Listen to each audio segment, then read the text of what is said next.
नंबरों के पीछे मत भागो, काबिलियत को देखें, कामयाबी झक मार के आपके पीछे आएगी। नमस्कार, मैं हूं आपका अपना दोस्त सूफी और आप देख रहे हैं जगबानी वेब पोर्टल।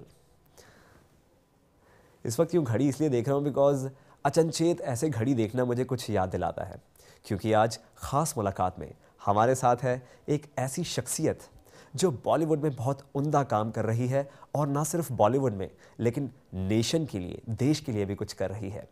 घड़ी का रेलेवेंस इसलिए क्योंकि बॉलीवुड की कुछ फिल्म्स में फिल्म की शूटिंग के दौरान यही शख्सियत डायरेक्टर्स को कहा करती थी कि डायरेक्टर साहब इस शूट में 9 की बजाय अगर 10 बजे हो तो शूट ज़्यादा अच्छा आएगा।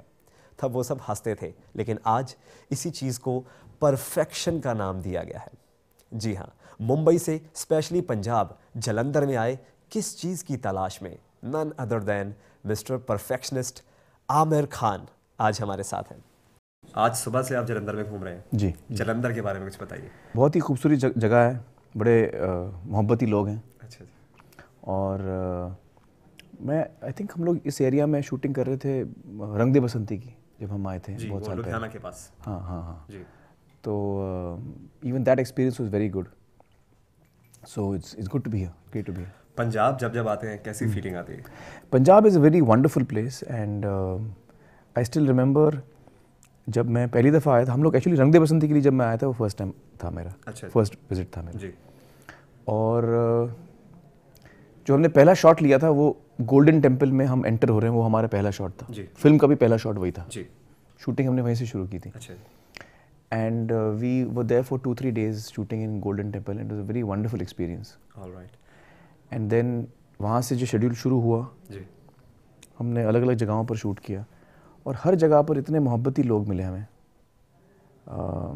I really remember that trip with lot of fondness, because हम बहुत जगह शूट करते हैं अलग अलग जगहों पे हिंदुस्तान में, लेकिन यहाँ पर जो कोऑपरेशन हमको मिली है लोगों से, और it has been a very easy shoot, very comfortable shoot, because people are very loving and they are very cooperative. जब काम कर रहे हैं आप तो आपको काम करने देते हैं। कोजी एनवायरनमेंट बन या it's a very lovely, very friendly people. Punjab में आप रहे, आपने साग खाया?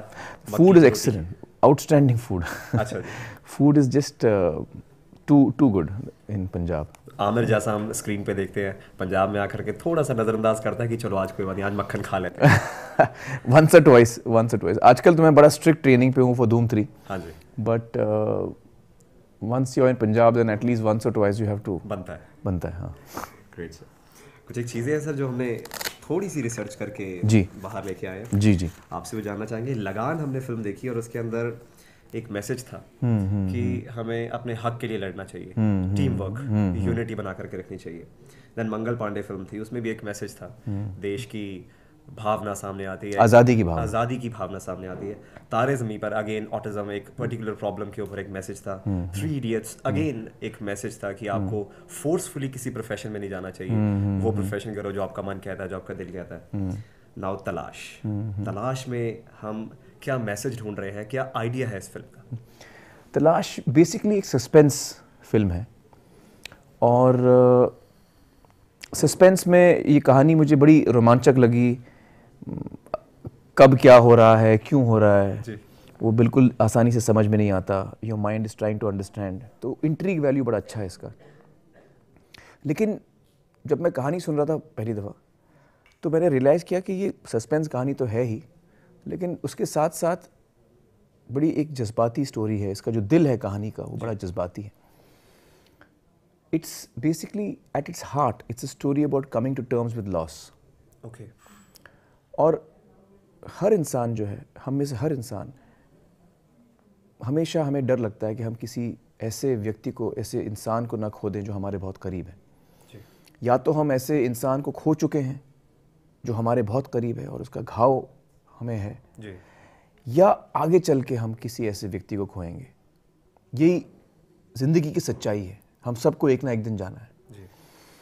और अक्सर जब ऐसा होता है हमारे लाइफ में तो हम उसको एक्सेप्ट नहीं करते, हम उसको एक्सेप्ट कर नहीं पाते, क्योंकि जो इंसान हम खो चुके हैं वो हमारा बहुत अजीज़ है, बहुत नज़दीक है, हमारे दिल के बहुत करीब है, और उस चीज़ को हम एक्सेप्ट नहीं करते, उससे हम लड़ते हैं। हम चाहते हैं वो वापस आ जाए किसी तरह, हम वो टोटली उसको एक्सेप्ट नहीं कर पाते। तो ये फिल्म, इस फिल्म की कहानी हमें ये बताती है कि it's very important to come to terms with loss. इस सच्चाई के साथ समझौता करना, इस लॉस के साथ समझौता करना, उस इंसान जिसको हम खो चुके हैं, उस बात से समझौता करना बहुत ज़रूरी होता है, वरना वो घाव कभी भरता नहीं। कहीं ना कहीं लिसनर्स या जो देखने वाले हैं इसे कनेक्ट करेंगे। जी जी। तो मुझे ये कहानी इतनी ख़ास लगी, उसकी वजह ये है कि सिर्फ एक सस्पेंस फिल्म नहीं है, ये एक कहानी, बड़ी जज्बाती कहानी है, और एक ज़िंदगी के एक सच के पहलू के बारे में ये कहानी है। अच्छा। और मुझ पर ख़ास असर इसका इसलिए हुआ क्योंकि मैं एक्चुअली बहुत फ़िक्रमंद किस्म का इंसान हूँ। मुझे हमेशा फ़िक्र रहती है कि जो मेरे अज़ीज़ हैं, जिनको मैं बहुत प्यार करता हूँ, उनको कहीं कुछ हो ना जाए। बच्चे कभी पिकनिक पे जाते हैं तो मेरा ध्यान वहीं पर रहता है कि वो ठीक हैं कि नहीं है। घर से कभी कोई फ़ोन आता है, मिस्ड कॉल आता है मेरे फ़ोन पे, मैं देखता हूँ तो मुझे लगता है अरे यार क्यों फ़ोन क्यों आया घर से, कुछ हो तो नहीं गया। All the time I am worried. तो that's why this story had a particularly strong resonance with me and I really liked the story. Aamir का एक ट्रू एस्पेक्ट देखने को मिलेगा हमें इस film. Yes, I think so. Aamir कभी भी एक जॉनर को स्टिक नहीं करता है। हर बार हर फिल्म एक डिफरेंट जॉनर की होती है, एक नई चीज़ आती है। हम सबको ये पता है कि आमिर नेशन को चेंज करना चाहते हैं। टाइम मैगजीन ने भी यही सवाल उठाया, यू मस्ट बी अवेयर कि can an actor change the nation, और वो कुछ हद तक हो भी रहा है। क्या आपको ऐसा लगता है कि नेशन वाकई में चेंज हो रहा है? एक्चुअली ये बहुत बड़ा शब्द है, नेशन को चेंज करना बहुत बड़ी चीज़ होती है, और मैं I think it's too presumptuous of me to assume कि I can change a nation, and I don't think that is what I am trying to do. What I am trying to do is empower people with knowledge and information, and I believe कि knowledge और information के साथ आप फिर सही फैसला खुद के लिए ले सकते हैं, आपको क्या करना है क्या नहीं करना है। तो ये सत्यमेव जयते जो सफ़र है मेरे लिए, ये एक्चुअली मेरी ज़िंदगी का बहुत अहम सफ़र रहा है, और इन 2-3 सालों में जब से हमारा रिसर्च शुरू हुआ था, तब से लेके अब तक जो कुछ मेरे सामने आया, जो कुछ मैं सीख पाया, उसका बहुत गहरा असर हुआ है मुझ पर। तो सबसे पहले तो मुझे सीख मिली, मुझे बहुत सारी चीज़ें समझ में आई जो मुझे नहीं मालूम थी। कुछ चीज़ें आधी अधूरी मालूम थी, उनके बारे में जब बेहतर जानकारी मुझे मिली तो मेरी आंखें भी खुली जी। और जो कुछ हमने पाया इन 2 सालों में रिसर्च के ज़रिए, हम चाहते हैं कि हम लोगों के साथ बांटें, और वही हमने किया। और मेरा ये मानना है कि जब ये जो हम चेंज की बात कर रहे हैं, जो तब्दीली की बात कर रहे हैं, वो चेंज एक्चुअली मैं अपने आप को बदलना चाह रहा हूँ। अच्छा। मैं कौन होता हूँ किसी और को बदलने के लिए, और मैं किसी और को बदल भी कैसे सकता हूँ? मैं किसी और को नहीं बदल सकता, आप सिर्फ अपने आप को बदल सकते हैं। और मेरा ये मानना है कि हम में से सब, हर हिंदुस्तानी अपने देश से बहुत प्यार करता है जी। हम सब चाहते हैं कि हमारा देश आगे बढ़े, देश में ज़्यादा खुशहाली हो, जो एक इनजस्टिस कभी कभी होता है हमारे समाज में वो ना हो, इक्वालिटी हो, हर आदमी को रोज़गार मिले, हर आदमी को इज्जत मिले। ये सारी चीज़ें हम चाहते हैं अपने देश के लिए। और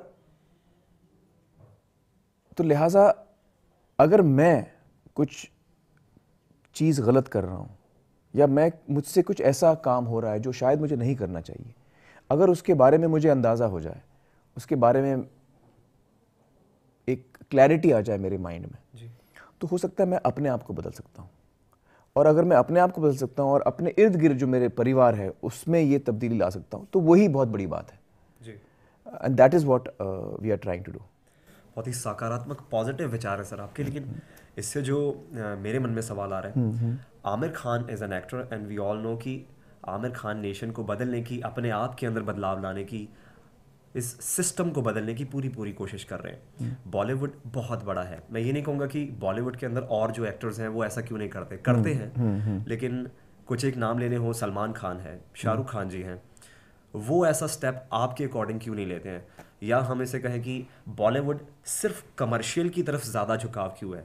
बाकी बॉलीवुड के जो बड़े एक्टर्स हैं वो आमिर की तरह क्यों नहीं सोचते हैं?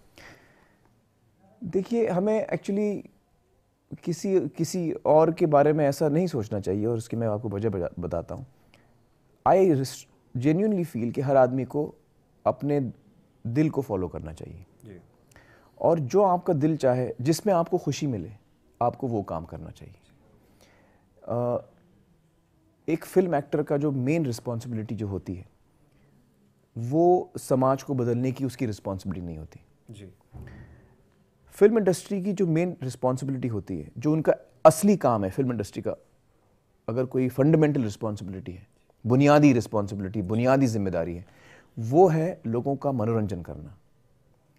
जब आप थिएटर में आते हैं, आप टिकट खरीदते हैं, आप क्यों आते हैं? क्योंकि आप चाहते हैं कि आपका मनोरंजन हो, आपका दिल खुश हो,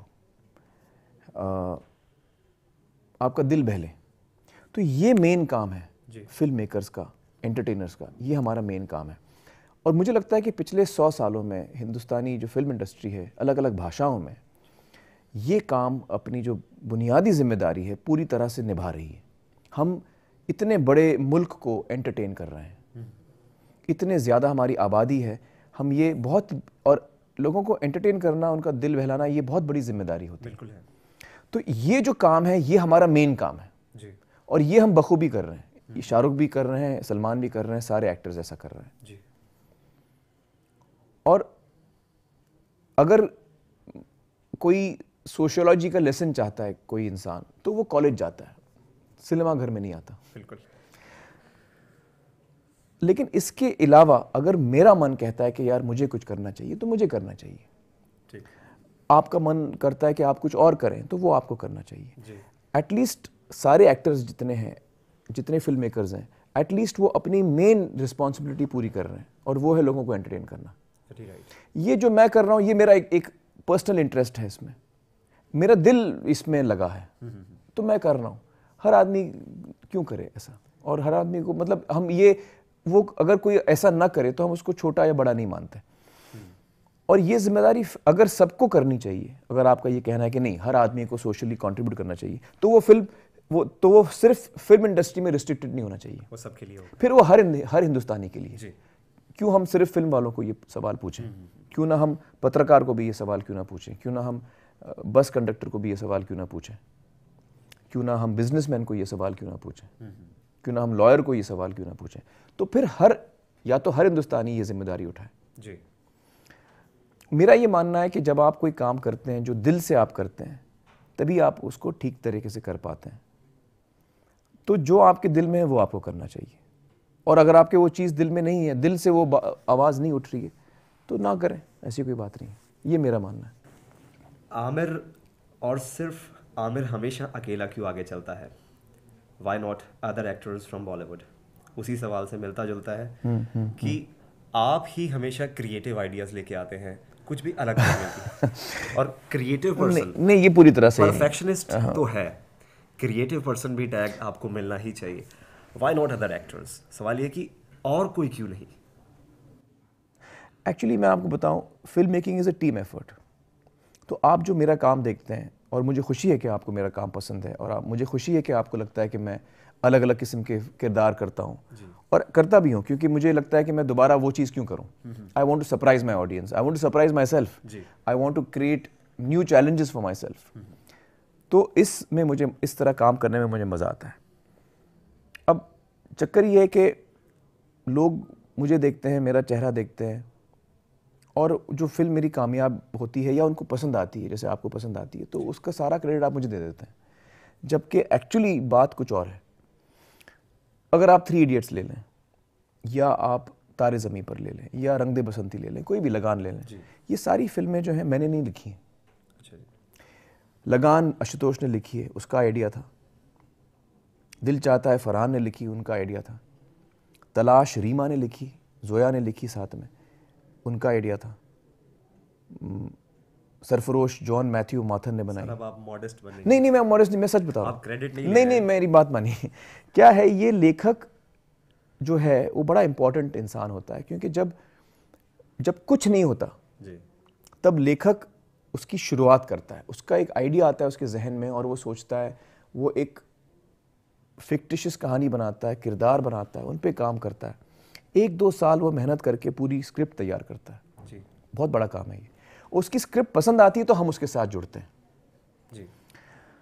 तो अकॉर्डिंग टू मी, अगर आपको मेरा कोई काम पसंद आया, तो आप ये हमेशा याद रखिए कि उसके पीछे एक लेखक है जिसकी मेहनत मुझे बड़ी पसंद आई है, एक डायरेक्टर है जिसने बखूबी वो कहानी को पेपर से पर्दे पर लाया है, उसके साथ बहुत सारे टेक्नीशियंस जुड़े हैं, क्रिएटिव लोग जुड़े हैं, कैमरामैन है, साउंड इंजीनियर है, साउंड डिज़ाइनर है, म्यूजिशियंस हैं, कंपोज़र हैं, लिरिक राइटर हैं, कॉस्ट्यूम डिज़ाइनर्स हैं, बाकी मेरे को स्टार्स एक्टर्स हैं। ये पूरी टीम ने मेहनत करके एक अच्छी फिल्म बनाई। जब कोई एक फिल्म अच्छी बनती है तो आप ये तय है बात कि सारी टीम ने बहुत अच्छा काम किया, तभी वो फिल्म अच्छी जाके बनी है जी। तो जो आपको मेरा काम पसंद आया है, I want you to remember always that it is because team effort हुई है, सब ने अच्छा काम किया और उसमें से मैंने भी योगदान किया है, मैंने भी अच्छा काम किया जी। और मैं ये नहीं कहता हूँ कि मैंने काम नहीं किया, मैंने अच्छा काम किया है, but it's also to be remembered कि ये इन सारे लोगों का कंट्रीब्यूशन बहुत ज़्यादा है और उसमें राइटर और डायरेक्टर का कंट्रीब्यूशन मुझसे ज़्यादा है जी सारी फिल्मों में। तो I am happy that you like my work. Yes, what you can say is कि आप अलग अलग फिल्में सेलेक्ट करते हैं क्योंकि सिलेक्शन मेरे हाथ में है। मैं कौन सी कहानी लेता हूँ, किस फिल्म में काम करता हूँ, किस डायरेक्टर के साथ मुझे काम करना है, किसके साथ नहीं करना है, कौन सी कहानी मुझे नहीं करनी है, ये फैसले मैं लेता हूँ।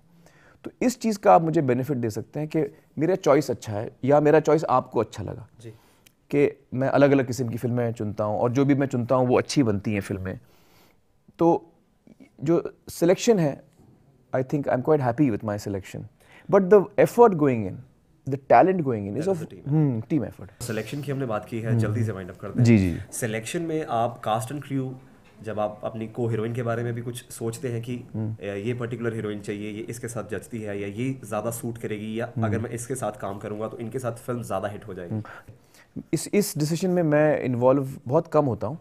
ये डिसीजन एक्चुअली मेन जो इंसान है जो इसका डिसीजन लेता है वो डायरेक्टर डिसाइड करता है कि हम लोकेशन कौन सी चूज़ करेंगे, बाकी कास्ट क्या होगी, एक्टर्स एक्ट्रेसेस कौन होंगे, क्रू मेंबर्स कौन होंगे, बाकी टेक्नीशियंस की टीम, क्रिएटिव लोगों की टीम क्या होगी, ये सारे फैसले डायरेक्टर करते हैं along with the consultation of producer. चूँकि मेरे जो डायरेक्टर्स और प्रोड्यूसर्स हैं उनको मेरी क्रिएटिव इंस्टिंक्ट पे भरोसा है, वो मुझसे भी सलाह लेते हैं, लेकिन मेरा डिसीजन नहीं होता, वो मेरी सलाह होती है। तो जब मेरा डायरेक्टर मुझसे पूछता है कि आपको क्या लगता है इस चीज़ में हम किसको लें, या ये 3-4 ऑप्शंस हमारे सामने हैं, आपको क्या लगता है, तो मैं अपनी सलाह देता हूँ। I am a team member, I like to contribute in every way, but the decision is never mind, the decision is always a directors.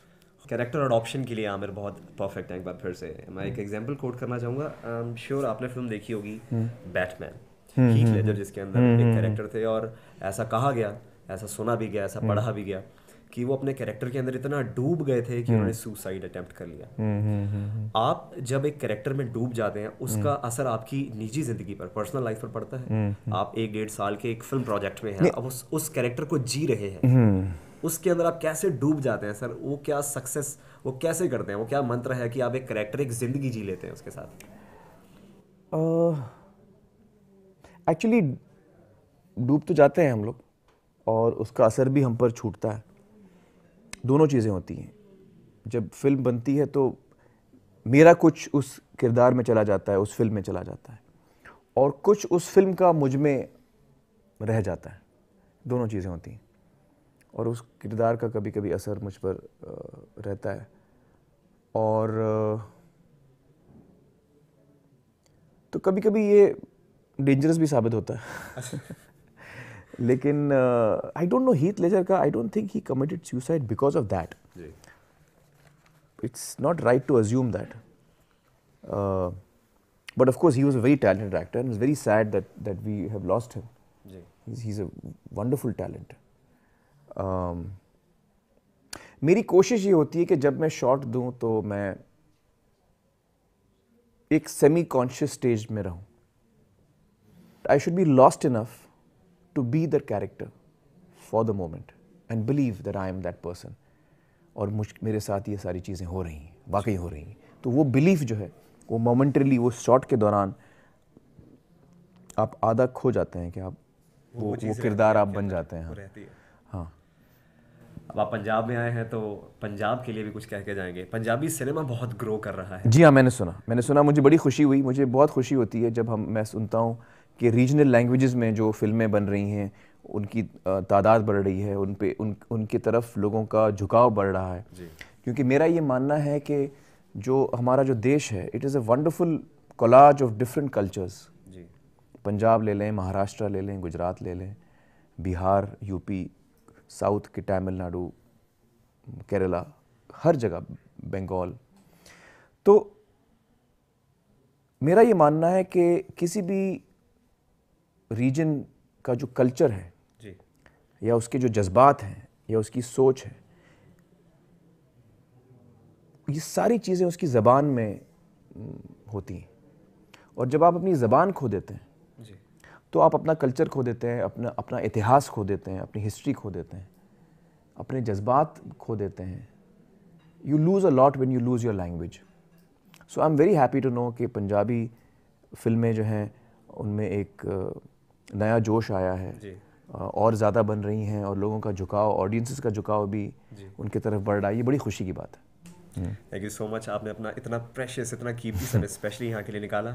और मैं आशा करूँगा कि वैसे आप इसे कम यूज़ करते हैं, लेकिन मेरे को ऐसा पता चला है कि आप ट्विटर कभी कभी जब आप टूर पे होते हैं तो यूज़ करते हैं। बहुत रेयर, हाँ, ट्विटर और फेसबुक में बहुत कम। लास्ट ट्वीट था वो भी आपने किसी टूर के दौरान ही किया था। हाँ। आपने कुछ लिखा हुआ था कि आपने कोई बुक पढ़ी, पॉपीज समथिंग। हाँ, सी ऑफ पॉपीज, फैंटास्टिक बुक। और आपने अमित त्रिवेदी जी की तारीफ की। नहीं, Amitabh Ghosh and Amit Trivedi is a singer from the film Aisha. हाँ, that was before that. हाँ, that was before that. हाँ, Amit Trivedi is a composer. तो he is a music composer. अगला ट्वीट सर अब एक्सपेक्ट करूँगा। चलिए, lovely talking to you. Pleasure meeting you sir, बहुत अच्छा लगा आपसे मिलके। और यही आशा करता हूँ, आई एम श्योर कि तलाश जो है अब पंजाब में आकर के खत्म हो जाएगी। जो चीज़ें आपकी रह गई हैं वो अब यहाँ पूरी हो जाएंगी। बहुत अच्छा लगा sir, thank you so very much. Thank you. तो ये थी एक खास मुलाकात बॉलीवुड के मिस्टर परफेक्शनिस्ट आमिर खान के साथ। आपको सूफ़ी और आमिर की ये मुलाकात कैसी लगी उसे ज़रूर बताइएगा। आपकी ईमेल्स का इंतज़ार रहेगा feedback@jagbani.com। ऐसी मुलाकातें और भी होंगी और हमारी मुलाकातें होती रहेंगी। This is Sufi signing off. दुआओं में याद रखिएगा।